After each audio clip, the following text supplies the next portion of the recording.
पहाड़ी लोगों को आरक्षण दिया जाए, लेकिन गुज्जर बकरवाल के आरक्षण को उसको छेड़े बगैर और व्यवस्था करने के बाद बढ़ाकर आरक्षण की व्यवस्था हो, ये निवेदन करते हुए अपनी वाणी को विराम देता हूं। सर, अभी जो एसटी का आरक्षण दिया जा रहा है, हम पहाड़ियों को आरक्षण मिलना चाहिए, हम उसका विरोध नहीं करते हैं। मेरा एक सुझाव है कि उनके आरक्षण में कटौती किए बगैर, एजुकेशन है नहीं, शेड्यूल कास्ट में भी एजुकेशन जो जातियां नहीं है उनको उसका आरक्षण नहीं मिल पाया था।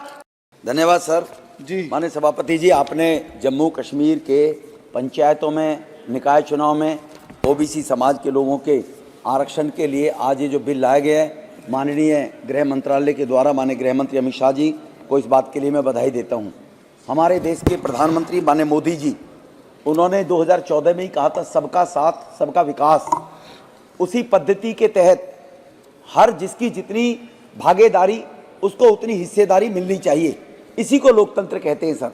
और उसी लोकतंत्र की बात को आगे बढ़ाते हुए ओबीसी समाज को जम्मू कश्मीर में, उस समाज को 1.5 करोड़ की आबादी में जो जम्मू कश्मीर में रहते थे, जहां 3 परिवार केवल जम्मू कश्मीर पर आधिपत्य जमाए बैठे थे, और 3 परिवारों की बपौती के कारण वो लोग अपने आप को ये समझते थे कि जीवन के अंदर वो आज भी 47 में भारत हो गया, लेकिन वो गुलामी जैसी पद्धति के कारण जीवन जी रहे थे। सर, मेरे अनुसार तो लगता है कि ऐसी समाज को तो वोट डालने का अधिकार भी जम्मू कश्मीर में नहीं था धारा 370 हटने से पहले। जो इसी देश के नागरिक हैं, इनको याद करना चाहिए जोगेंद्र मंडल की बात। 1947 में जब देश का पार्टीशन हुआ था, वो जिन्ना के साथ एक एक रहते, और पाकिस्तान की आबादी 23% थी उस टाइम हिंदुओं की, जो आज घटकर 1.5% रह गई सर। तो उसके पीछे उस समाज को उनके हकूक, उनके अधिकारों से वंचित रखना एक केवल देश को बपौती समझकर राज करने की मानसिकता थी।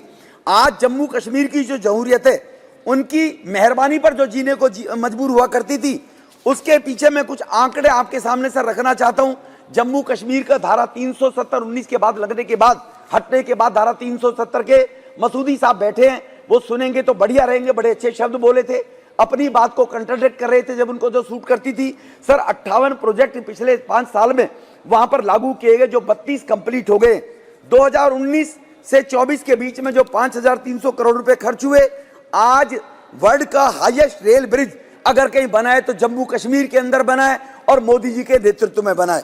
सर, एशिया का लॉन्गेस्ट रोड टनल अगर कहीं बनी है तो उधमपुर में जम्मू कश्मीर के अंदर बनी है, क्योंकि जम्मू कश्मीर हमारा सरमौर है, हमारा ताज है, और हमारे भारत की पहचान रही है, जिसकी खूबसूरती को पिछले 50 साल में वोट के कारण बर्बाद करने का काम किया गया खानदान के द्वारा, परिवार के द्वारा। 3rd largest population Gujjar Bakarwal है सर, उनके पास एसटी का आरक्षण है, वो पढ़े लिखे लोग नहीं है सर। अब वो ऊपर आने हुए बीडीसी टीडीसी के अंदर आज उनको मेंबर बनने का मौका मिला है, तो मसूदी साहब 370 हटने के बाद मिला है, हर डिस्ट्रिक्ट के अंदर वो मेंबर है। आज से पहले कभी आप उनको आरक्षण देकर उनको बराबरी का हक नहीं दिया था।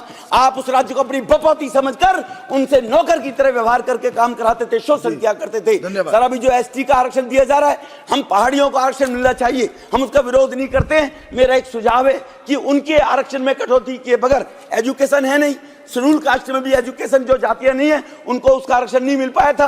कुछ वर्ग ले पाए थे जो पढ़े लिखे लोग हुआ करते थे।